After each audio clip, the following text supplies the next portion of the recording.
Nyoro, distinguished members of the National Executive Committee of the UDA. It gives me pleasure today as I give thanks to the party and to the Almighty God for the privilege to chair, or rather to assist this party in serving as the deputy party leader. The last few weeks have been momentous as we went through the constitutional and judicial processes that have led to the change of guard in the office of the Deputy President of the Republic. And therefore, I must thank you as the party organ that is responsible for steering the day-to-day activities of the party. I must thank you for acting swiftly to make sure that our party does not experience any leadership gaps so that we move forward the same way the other constitutional process of the transition in the office of the Deputy President of the Republic has already been concluded to ensure that there is seamless service delivery to the people of Kenya and to the members of our party. Thank you very much. Number two, I want to say that I have been part of the journey that this party has traveled since it was founded. I am a proud member of the UDA, and therefore my first responsibility is my responsibility as a loyal party member of UDA, which I have been in the past and I intend to continue being, because all of us are members of this family called UDA, and it is what has made us what we all are outside the context of this meeting. I remember that immediately before I assumed office as Deputy President of the Republic, I served in this administration as Cabinet Secretary for Interior. And every time I have met the leadership of the party, the chairperson, the Secretary General, the Treasurer, members of NEC, party members, I always reminded them that, look,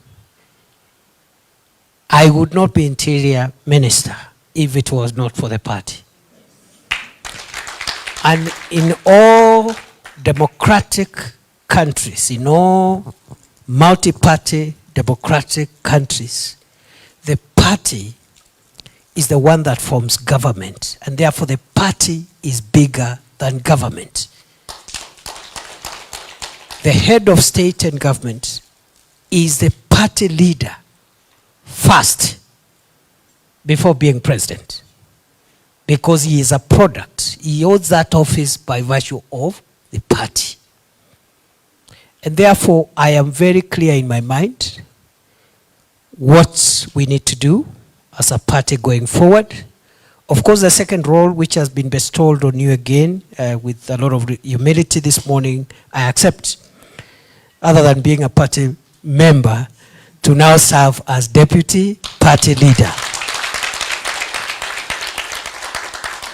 In that role, I expect to assist our party leader as he steers our party, as he steers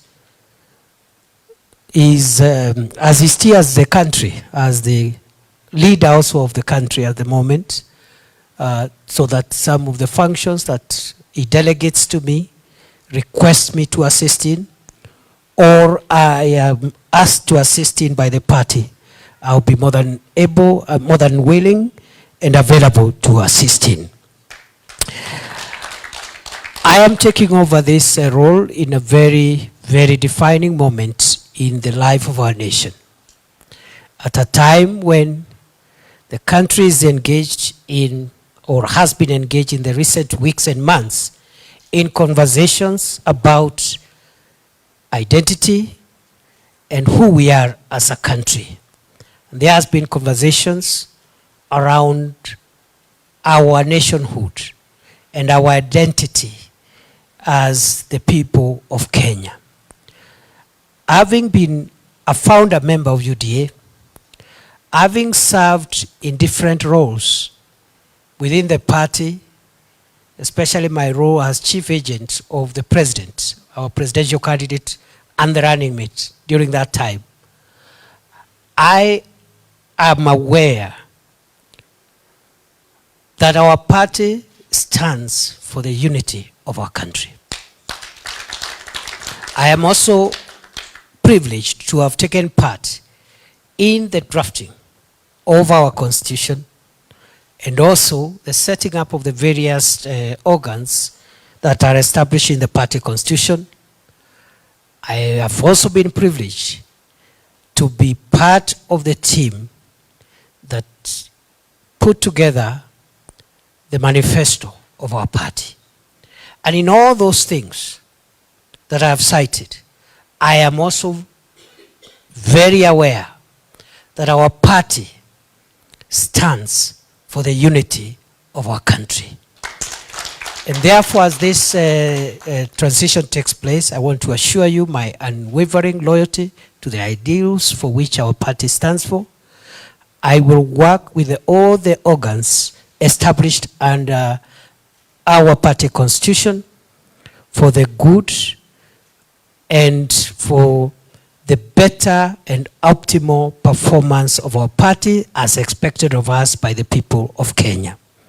I will lead a very consultative engagement, and of course we will all take direction and leadership from our party leader, who is the vision carrier of our administration and who right now is in the steering of our party even as we march into the future.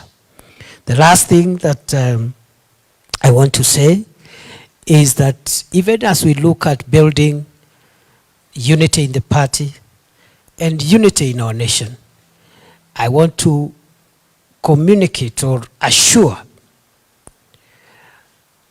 that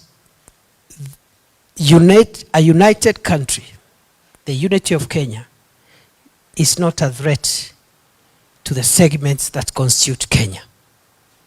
We need to understand that the unity of Kenya is not inimical. It doesn't work counter to the interests of the segments that constitute Kenya. What it does is to make the segments that constitute Kenya stronger and more viable.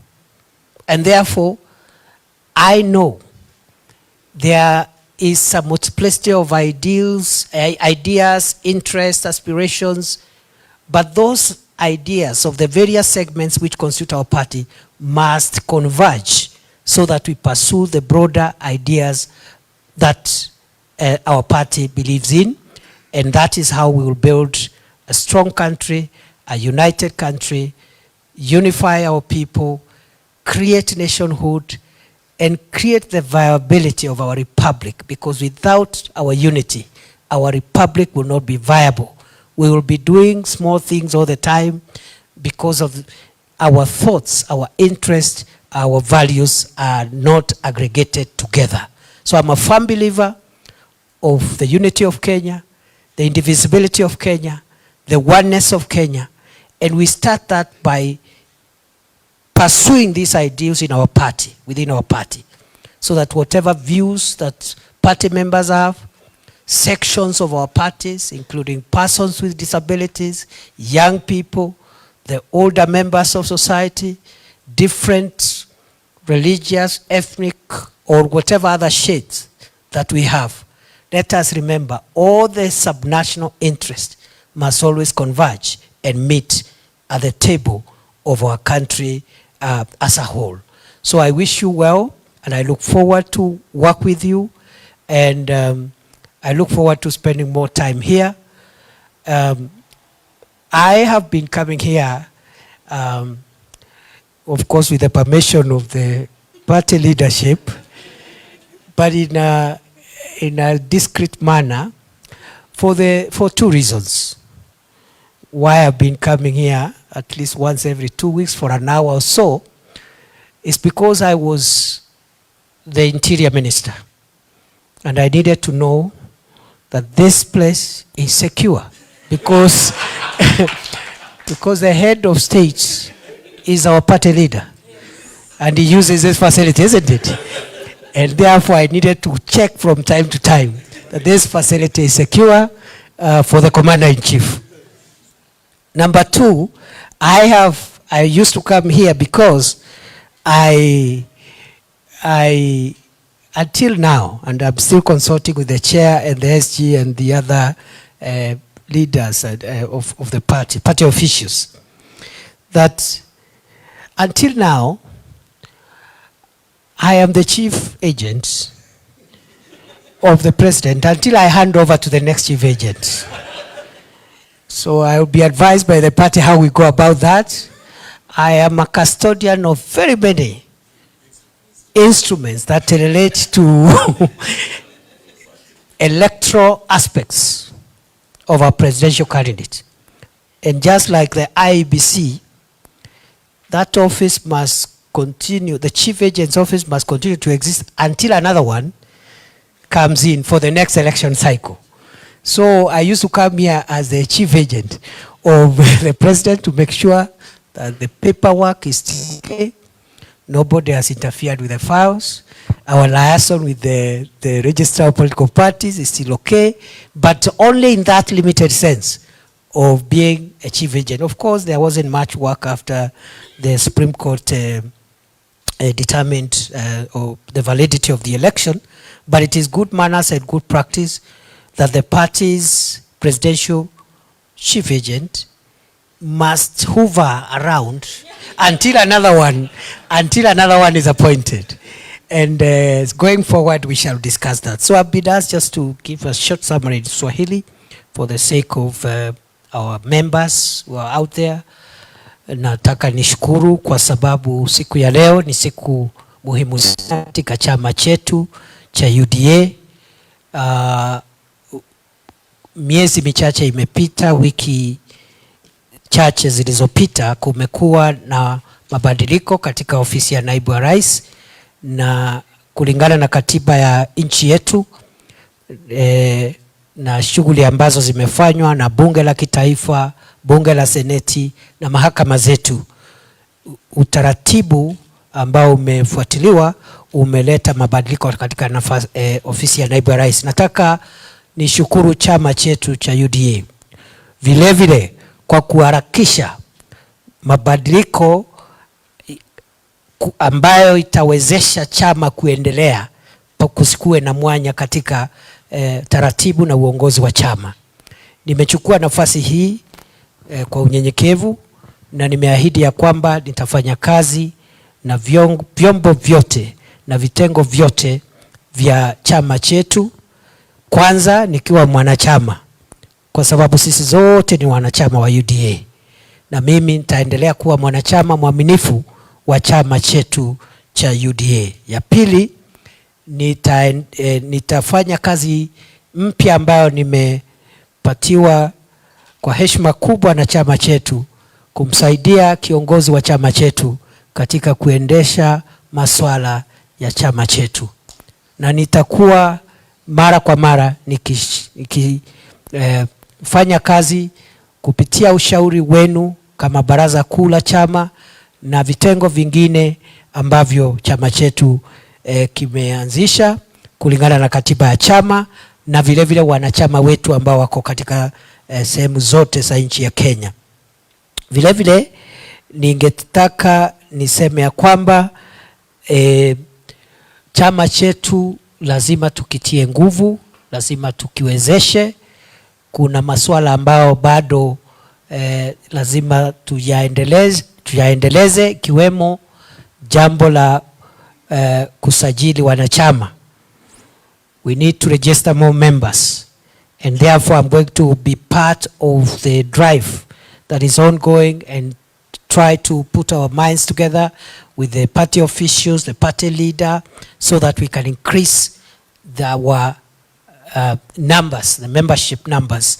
That registration of members is a very important thing that we must continue with. The second exercise is of course the elections, the grassroots elections that have been going on. We will again, under the leadership of our party leader and consultations with the party organs, make sure that we proceed with that process of completing grassroots party elections. Tukimalizia ni kusema ya kwamba mimi vile vile ninaamini ya kwamba chama kiko na nafasi nzuri katika kuimarisha demokrasia katika taifa letu la Kenya. Na chama kulingana na katiba yetu ndio kinaleta serikali. Serikali zinaletwa na chama. Chama ambacho kinashinda uchaguzi ndicho kinaleta rais, mawaziri na vyombo vingine na vitengo vingine vya serikali ya kitaifa. Kwa hivyo chama chetu ni chombo muhimu cha demokrasia, na mimi shirikiana na wanachama wetu na maafisa wa chama na mkuu ama kiongozi wa chama chetu kuhakikisha kwamba tumeimarisha chama chetu, kukitia nguvu ili kiweze kudumu kwa miaka mingi itakayokuja. Kwa hayo mengi na washukuru sana. It is an honor and privilege for me to assume this office today. And I don't know what is the next thing, Chair. I stand to be guided so that I can now, you can tell me what next. Thank you.